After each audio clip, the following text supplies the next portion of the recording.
ಇನ್ನು ಗುಬ್ಬಿ ಶ್ರೀನಿವಾಸ್ ಹೇಳಿಕೆಗೆ ಪ್ರಹ್ಲಾದ್ ಜೋಶಿ ಲೇವಡಿ ಮಾಡಿದ್ದಾರೆ. ಶ್ರೀನಿವಾಸ್ ಹೇಳಿಕೆಗೆ ಸಿದ್ದು ಡಿಕೆ ಶಿವಕುಮಾರ್ ಉತ್ತರ ಕೊಡಬೇಕು. ಗುಬ್ಬಿ ಶ್ರೀನಿವಾಸ್ ಹೇಳಿಕೆಗೆ ಪ್ರಹ್ಲಾದ್ ಜೋಶಿ ಲೇವಡಿ ಮಾಡ್ತಾರೆ. ಶ್ರೀನಿವಾಸ್ ಅವರ ಹೇಳಿಕೆಗೆ ಸಿಎಂ ಡಿಸಿಎಂ ಉತ್ತರ ಕೊಡಬೇಕು. ಅವರ ಪಾರ್ಟಿಯಲ್ಲಿ ಆಂತರಿಕ ಕಚ್ಚಾಟ ಬಹಳ ಇದೆ. ಆಂತರಿಕ ಕಚ್ಚಾಟದಿಂದ ಸಿದ್ದರಾಮಯ್ಯಗೆ ಸಮಸ್ಯೆ ಇದೆ. ಸಿದ್ದರಾಮಯ್ಯ ಇಳಿಯೋದು ಖಚಿತ ಅಂತ ಕೇಂದ್ರ ಸಚಿವ ಪ್ರಹ್ಲಾದ್ ಜೋಶಿ ಹೇಳ್ತಾರೆ.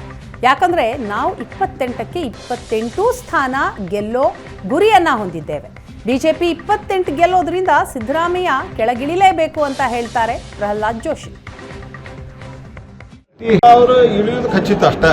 ಯಾಕಂದ್ರೆ ಭಾರತೀಯ ಜನತಾ ಪಾರ್ಟಿ 28ಕ್ಕೆ 28 ಸ್ಥಾನವನ್ನು ಗೆಲ್ಲುವ ಗುರಿ ಇಟ್ಕೊಂಡು ನಾವು ಹೊರಟಿದ್ದೇವೆ.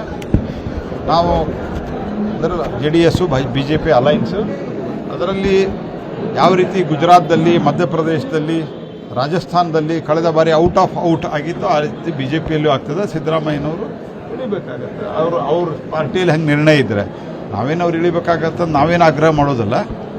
ಅವರು ಅಕಸ್ಮಾತಾಗಿ ಅವ್ರ ಪಾರ್ಟಿಯೊಳಗೆ ಕಮ್ಮಿ ಬಂದರೆ ನಿರ್ಣಯ ಅವರು ಮತ್ತೆ ಇಳಿಬೇಕಾಗತ್ತೆ ಅಷ್ಟೇ. ಸರ್, ಅವ್ರಿಗೆ ಈಗ ಆಲ್ರೆಡಿ ಅದು ಗೊತ್ತಾಗಿದೆ. ಅವ್ರ ಪಾರ್ಟಿ ಹೇಳಿಕೆ ಅದು. ನಾನು ಅದ್ರ ಬಗ್ಗೆ ಹೆಚ್ಚು ಹೇಳಿಕೆ ಬಯಸೋದಿಲ್ಲ.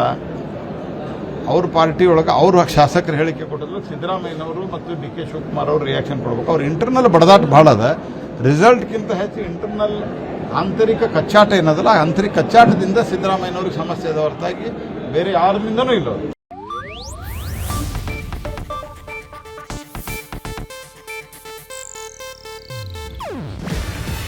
ಇದು ಏಷ್ಯಾನೆಟ್ ನ್ಯೂಸ್ ನೆಟ್ವರ್ಕ್ ಪ್ರಸ್ತುತಿ.